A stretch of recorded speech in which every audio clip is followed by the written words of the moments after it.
Hi, my name is Tatiana, and this video is going to be about some strategies and features I consider are important to consider when creating a lesson plan for a specific student that I interview to see which preferences does she has when learning and have had during all her journey in learning a language. For these strategies, I had to make an interview and make her do a learning style inventory with the purpose of seeing which preferences does she has and how she learns better in a classroom, ending with the results that she is mostly an auditory person but also visual, not so much kinesthetic, but has some features that are important to consider when you're creating a lesson plan. While doing this interview,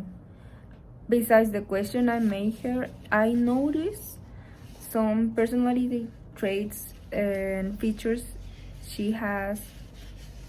For example, she seems to be very confident, an outgoing person, not scared of participate, because when I asked her to do the interview, she was like excited. She seemed excited to do the interview. So I think it's a positive feature of her that can be helpful for a teacher, because being aware of the willingness some students have to work on a classroom with other people or by themselves, it's important in order to create a great lesson plan for them to work on, that they can follow and achieve the goals you have for the classroom. Now it's time to talk about the two strategies that I will say are the most important to mention, because they put into practice some skills that she needs to work on, and it also helpful for the classroom.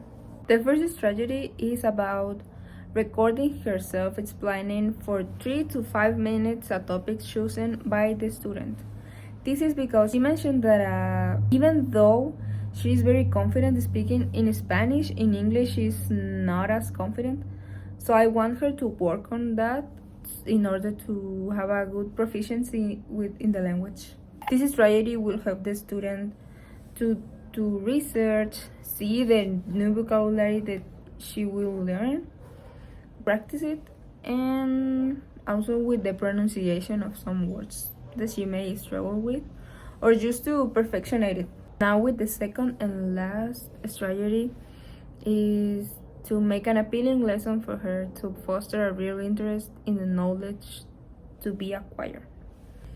For this second strategy, the lesson will need auditory and visual aids, such as videos, podcasts, or images. But why is it relevant for a teacher to be aware of the preferences a learner has? Because learning in an environment that you find boring, doing things that you don't like, it is impossible for you to learn and actually enjoy being in the classroom. If you find it boring, you won't find anything enjoyable. So this lack of entertainment will only end up, as some teacher said, being somewhere else. You will be all distracted, not putting attention in the class, drawing in your notebook, talking with other peers. A teacher must consider these preferences a learner has to implement and make the lesson engaging for them. The main goals of these strategies is mainly to put into practice their skills, to improve their speaking, write in an academic way, and mainly to solidify their knowledge.